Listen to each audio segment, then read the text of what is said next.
Pemirsa, meski di tengah pandemi COVID-19, KPU mengizinkan gelaran konser musik dalam rangka kampanye Pilkada serentak 2020. Hal ini pun menjadi sorotan sejumlah pihak karena dinilai akan memicu kerumunan di tengah pandemi.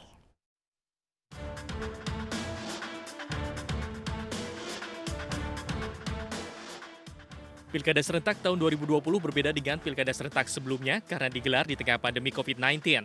Meski digelar di tengah pandemi, namun Komisi Pemilihan Umum tetap memperbolehkan para kandidat Pilkada serentak 2020 menggelar konser musik dalam rangka kampanye. Menurut Komisioner KPU Idewa Kadewiarsa Rakasandi, aturan itu sudah diatur dalam Undang-Undang Nomor 6 Tahun 2020 tentang Pilkada. Meski konser musik diizinkan, KPU tetap minta semua paslon dan timnya untuk tetap disiplin dalam menjalankan protokol kesehatan selama masa kampanye. Penyelenggaraan kampanye Pilkada 2020 di masa pandemi ini, maka ketentuan yang berlaku dalam hal jumlah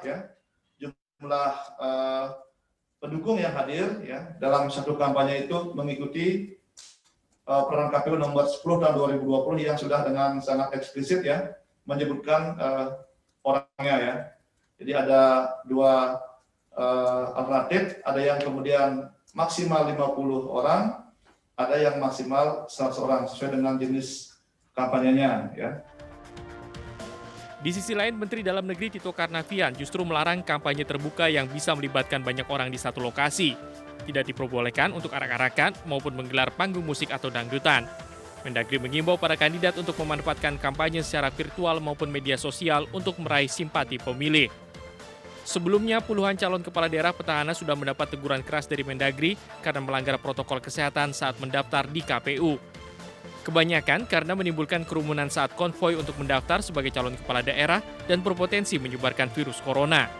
Banyaknya pelanggaran protokol kesehatan saat mendaftar membuat banyak pihak khawatir hal serupa terjadi saat kampanye. Tim Liputan iNews melaporkan. Seorang warga negara asing terjaring operasi justisi di kawasan Tanah Abang, Jakarta Pusat. Meski sempat protes, WNA tersebut tetap diberi sanksi menyapu jalan.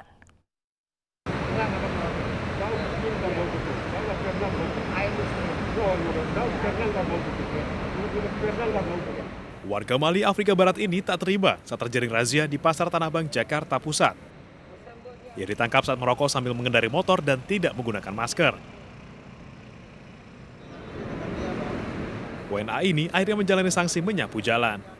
Razia gabungan yang digelar petugas kepolisian dan TNI ini juga melibatkan kejaksaan sebagai pengawas dalam operasi justisi COVID-19. WNA yang merasa keberatan karena kita lakukan penindakan, tetapi memang kita lakukan penindakan karena dia tidak memakai masker sesuai dengan aturan. Dia pakai masker, tapi tidak menutupin sambil merokok, tetap kita lakukan penindakan. Petugas akan melaksanakan razia protokol kesehatan hingga pandemi dinyatakan berakhir. Dari Jakarta, Rian Rahman, iNews melaporkan. Penerapan PSBB ketat hari keempat, petugas gabungan menyidak sejumlah perusahaan di Ciracas, Jakarta Timur. Meski tidak ditemukan pelanggaran, namun fasilitas penunjang kebersihan dinilai kurang.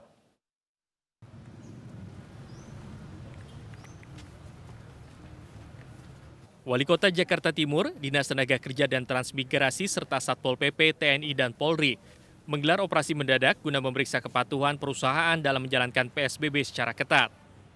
Perusahaan yang diizinkan beroperasi hanya yang masuk ke dalam 11 sektor esensial. Karyawan yang bekerja juga dibatasi tidak melebihi 50%.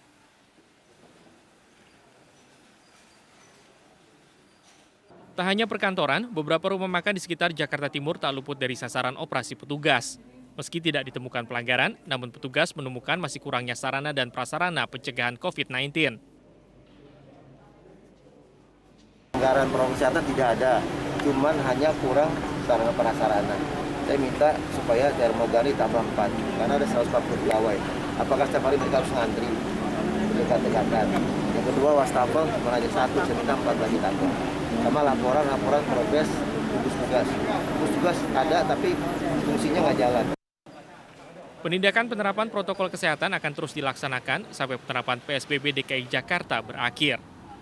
Dari Jakarta, Bibi Kristami, Hairul Arifin, Leman, iNews melaporkan.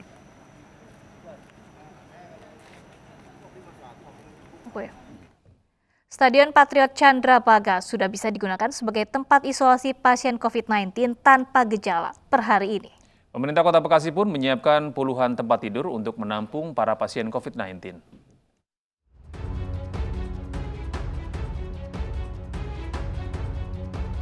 Pemerintah Kota Bekasi membuka fasilitas isolasi mandiri di Stadion Patriot Candrabaga bagi warga Kota Bekasi. Tempat isolasi dikhususkan bagi pasien positif COVID-19 tanpa gejala dengan keadaan lingkungan rumah tangga yang padat. Pemerintah Kota Bekasi menyiapkan puluhan tempat tidur isolasi untuk menampung pasien COVID-19. Ya. Ini kita masuk di ruangan pertama apa Pak? Isolasi. Ruang isolasi dari 57 bed ya yang kita sediakan, nanti ada EVA filter, oksigen juga sudah tersedia seperti ini. Saya kira sangat layak dan sangat manusiawi ya apa yang kita persiapkan untuk warga Kota Bekasi. Di dalam Stadion Patriot disiapkan ruang instalasi gawat darurat serta ruang isolasi yang dilengkapi ventilator dengan HEPA filter atau ruangan bertekanan negatif. Pemkot Bekasi akan menyiagakan 32 tenaga medis dan 12 tenaga non-medis. Dari Kota Bekasi, Jawa Barat, Bunga Ayu Tri Julianti, iNews melaporkan. Kebakaran yang terjadi di gedung utama Kejaksaan Agung diduga bukan akibat arus pendek. Informasi selengkapnya akan kami hadirkan sesaat lagi. Tetaplah bersama iNews Pagi.